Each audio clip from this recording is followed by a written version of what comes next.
The FDR myth. It's amazing what a big myth this has become. It's sort of connected to the Herbert Hoover myth. And the myth is that Herbert Hoover was an advocate of laissez-faire, supposedly, and his laissez-faire policies caused the Great Depression. FDR came along and enacted this massive interventionist state and saved us all from the Great Depression. It's totally the opposite of the truth. Totally the opposite of the truth. Herbert Hoover was not an advocate of laissez-faire when he was in politics. After he got out of politics, I've read some of his speeches and things, and he, rhetorically, he was great as an advocate of laissez-faire, freedom, and so forth. But as a politician, he wasn't. And it's true of so many politicians. What did he do in office? Well, the first thing he did was he pressured businesses to raise wages in a recession.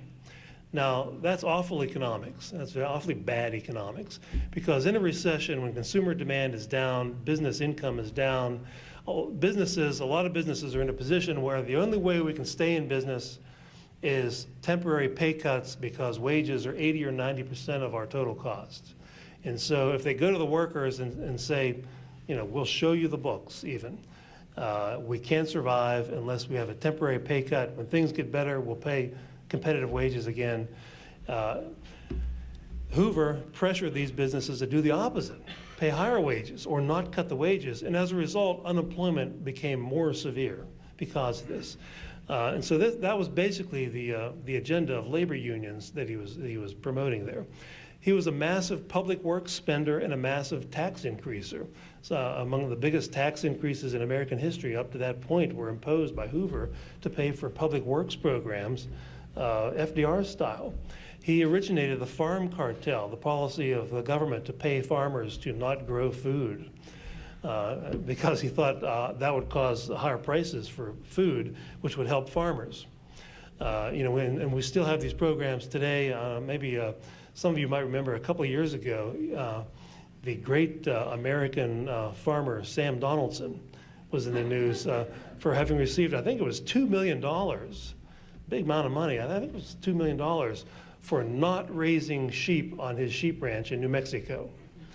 And he has a sheep ranch. I guess he pays somebody to run the sheep ranch. And there's a government program based on paying sheep ranchers for not raising sheep in order to drive up the price of sheep and wool so that they can make even more money in general.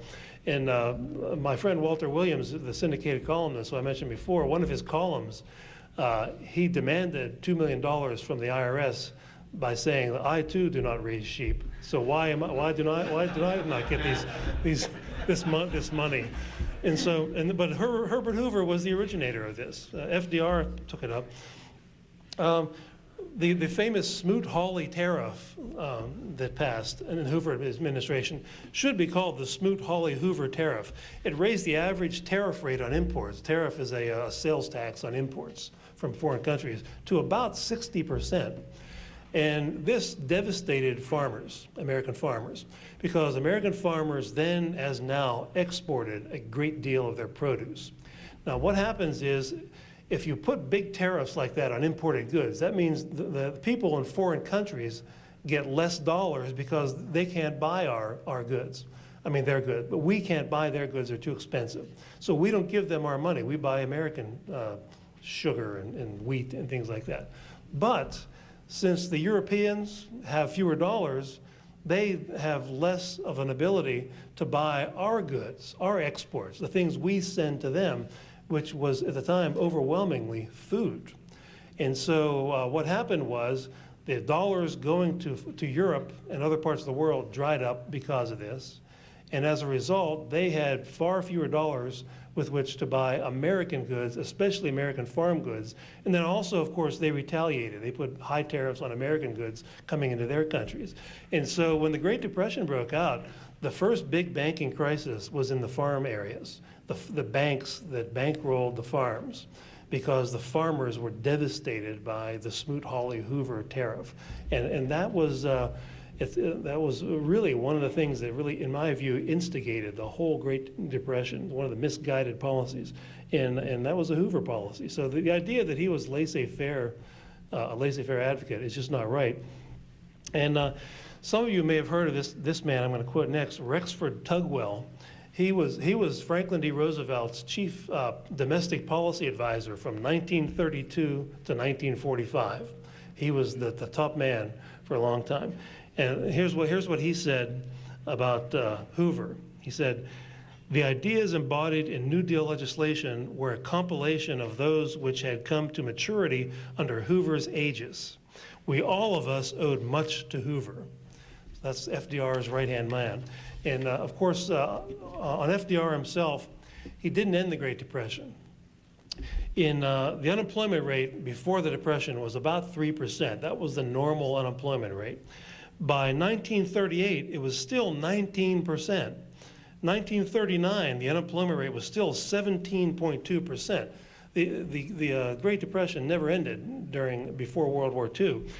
Personal consumption, which is a measure of how well off consumers were, was still about 10% lower in 1940 than it was in 1930. And so by any measure, the Depression didn't end, and it did not end by World War II either. Sending 10 or 12 million men out of the country to serve in the military is not the way to end the Great Depression. The end of the Depression means greater prosperity for consumers, and we did not have that during the war. There were greater sacrifices during the war. The Depression did not really end until after the war, when the federal budget was cut in absolute dollars from $95 billion to $35 billion from 1945 to 1947. The economy took off. All that money was put back into the private sector, back into private hands, back into private investment. The economy took off. The Keynesian economists were horrified. They thought that this big reduction in government spending was going to cause an even worse depression. But they were wrong, but they never pay attention to that, apparently, and so they just went about their way. And Roosevelt's policies unequivocally made the Great Depression worse and made it last longer. There's no doubt about that. The first New Deal, as they call it, the first couple of years, was essentially a scheme to cartelize the whole U.S. economy. The basic theory of the first New Deal was that low prices cause the Depression, therefore high prices will end the Depression. And so in the whole economy, there were price codes. The National Industrial Recovery Act imposed price controls, price supports throughout the whole economy, and they were policed by thousands of price police that would arrest people and put them in jail for cutting their prices. There was a famous story of a tailor in New York City named Jack McGidd, who was actually imprisoned for hemming a pair of men's pants. I think it was for 35 cents instead of the official price of around 50 cents or so. Actually put in jail. These stormtroopers that were sent around to harass people like old Jack McGidd. And so in the farm sector, the same thing happened with farms. Well, the low farm income is caused by low food prices. Therefore, let's jack up food prices by law. And so there were price supports, acreage allotments, paying farmers not to grow food. And FDR originally sent government agents out to destroy livestock. They thought, with the permission of farmers, they thought, if we go out and kill all these cattle and hogs and animals, that'll reduce their supply and drive up the price of meat. Therefore, the farmers will be happy. Well, this was a period where there were long lines, there was soup kitchens, people literally starving in places like the Mississippi Delta, and here's the government destroying food. And it was a public relations disaster for FDR, so he wised up. They adopted the policy of paying the farmers to not grow the food and livestock in the first place. And so that's, or they expanded it past what Hoover did. And that was all ruled unconstitutional, but the first New Deal, essentially. The National Recovery Act was ruled unconstitutional by the Supreme Court, as was the Agricultural Adjustment Act.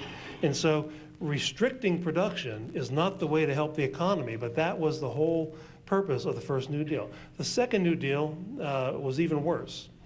The second New Deal, probably the hallmark of it, is labor legislation that greatly empowered labor unions, allowing them to increase wages by, I think, 17% in 1937, in the middle of the Great Depression.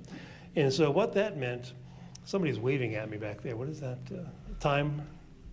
We need to take Okay, I'll wrap up then.